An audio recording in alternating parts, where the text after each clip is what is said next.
अस्सलाम वालेकुम, मैं हूं मोहम्मद सलमान। आप देख रहे हैं MSY ऑफिशियल। चैनल को सब्सक्राइब और वीडियो को लाइक ज़रूर कर दीजिएगा। पीटीआई इस वक्त पीटीआई की जो पोजीशन है वो मेरे ख्याल से एमक्यूएम से कम नहीं है। जिस तरह एक ज़माने में एमक्यूएम का भरपूर राज हुआ करता था कराची में, कायदे तहरीक जनाब अल्ताफ़ हुसैन साहब का एक नाम होता था, उनके नाम पर उनको वोट दिया जाता था। उनका सिर्फ एक नाम काफ़ी होता था कि उनके पार्टी लीडर्स जो हैं उनके लिए बस आगे बढ़ जाते थे। बस जो अल्ताफ़ हुसैन साहब ने कह दिया बस वो पत्थर पे लकीर आखिरी बात होती थी।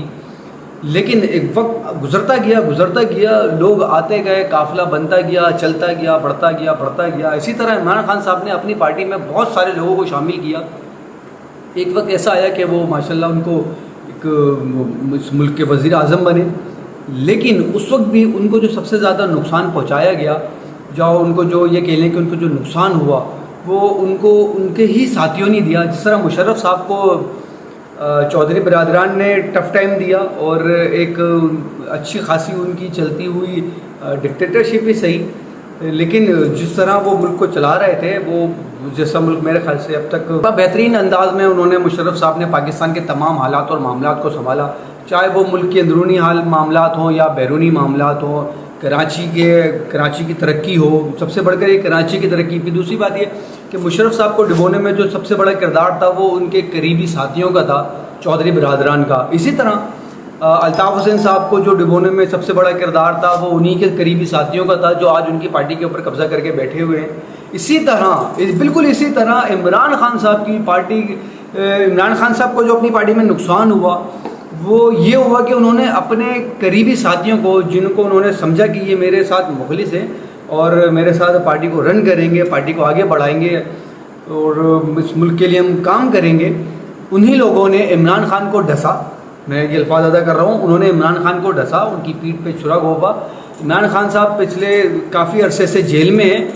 उनके बाद इमरान खान साहब के जेल में जाने के बाद 9 मई का वाक़या हुआ। 9 मई के बाद इमरान खान की पार्टी के साथ जो लोग थे, जो दावा करते थे कि आंधी आए तूफ़ान आए, हमने बानी पीटीआई का साथ नहीं छोड़ना है, हमने उनके साथ रहना है, हमने उनके साथ चलना है। लेकिन उन्होंने 9 मई के बाद उन्होंने जिस तरह से उन्होंने पार्टी को डिसऑन किया, इमरान खान से लाताल्लुकी का इजहार किया, किनारा कशी इख्तियार की, कुछ ने तो रो धो के प्रेस कॉन्फ्रेंसेस की, बाद में फिर वो आए पार्टी के लिए, लेकिन वक्त तो गुजर चुका था। इमरान खान साहब ने माफ़ नहीं किया, जो कि शायद उन्होंने बहुत अच्छा फ़ैसला किया था। फवाद चौधरी टाइप के बहुत सारे लोग जो कोशिश कर रहे हैं कि वापस पीटीआई में आएँ, लेकिन उन्होंने देर कर दी, क्योंकि इमरान खान साहब ने जिन पर भरोसा किया और जिन्हें चेयरमैन बनाया, जिन्हें अपनी पार्टी की मरकज़ी क़यादत दी, उन्होंने इमरान खान की पार्टी को आज इस नहज पर पहुँचा दिया है कि इनकी एक वाहिद हुकूमत जो पिछले 10 साल से केपीके में थी, आज वो भी ख़तरे से दो चार हो गई है। आज उसके भी लारे लग गए, या उसको ये कह दें कि इमरान खान ने जिनको अपनी पार्टी की क़यादत दी उन्होंने केपीके की हुकूमत वड़ दी, मतलब वो जुमला था ना कि वड़ गई है। तो वाकई पीटीआई में, केपीके में पीटीआई की हुकूमत वड़ गई है। और उसका सबसे बड़ा सहरा जो जाता है वो अली अमीन गंडापुर को जाता है, जिन्होंने इंतहाई बदतमीज़ी बदतहज़ीबी के साथ अपने मातहतों के साथ रवैया अख्तियार रखा। जैसे पिछले दिनों अलीमा खान साहिबा ने कहा था कि अली अमीन गंडापुर के बारे में कहा जाता है कि वो अपने केपीके में बहुत ताकतवर तस्वुर किए जाते हैं। वो उनके जो MPs हैं वो तक उनसे बात करते हुए घबराते हैं। तो अब जो मखसूस नशिस्तों के फ़ैसले के बाद जो 35 आज़ाद अरकान केपी असम्बली में पीटीआई के साथ थे, अब वो फ़ैसला कौन हैसियत इख्तियार कर गए हैं।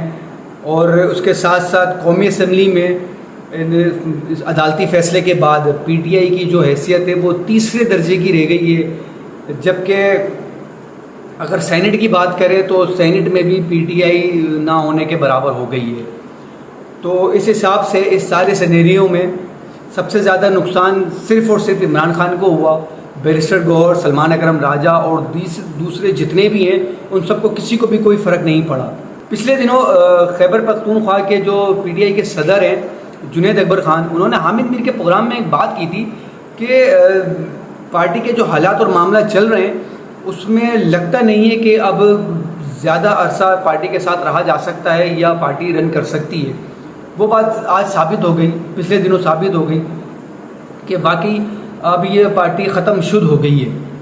क्योंकि इस पार्टी को जो नुकसान पहुंचाना था इनके कर्ता धर्ताओं ने या ये कह लें कि इस्टेब्लिशमेंट की बी टीम ने, वो पहुंचा दिया। इमरान खान कल भी अकेले थे, आज भी अकेले हैं, और अब तो पीटीआई का अल्लाह ही हाफिज़ है। अभी पिछले आज ही की रिपोर्ट है, खैबर पख्तूनख्वा हुकूमत में करोड़ों की बदनवानियों का एक और स्कैंडल सामने आया। इससे पहले एक खबर चल रही थी कि 11 करोड़ रुपए की पता नहीं कितने करोड़ के बिस्किट खा गए। तो इस एक ऑडिट रिपोर्ट में वज़ीर आला के इंतखाबी हलके में एक सरकारी अस्पताल है, उसमें करोड़ों की बेज़ाब्तियाँ सामने आई हैं। DI खान का मुफ्ती महमूद मेमोरियल अस्पताल है, वहाँ पे अदवायात की ख़रीदारी में हेरा फेरी, और एक दूसरा अस्पताल है डिस्ट्रिक्ट हेडक्वार्टर में, वहाँ पे कई गैर कानूनी भर्तियों का भी इंकशाफ हुआ है। ऑडिट रिपोर्ट के मुताबिक इन घपलों में सरकारी फ़ंड्स का बेजा इस्तेमाल है और कवायद के ख़िलाफ़ वर्जी की गई। मतलब पीटीआई की जो डूबती कश्ती है, इसको डुबोने में मैं एक बार फिर बोलूँगा, अली अमीन गंडापुर ने दिलो जान से काम किया, वो दिलो जान से लगे हुए हैं।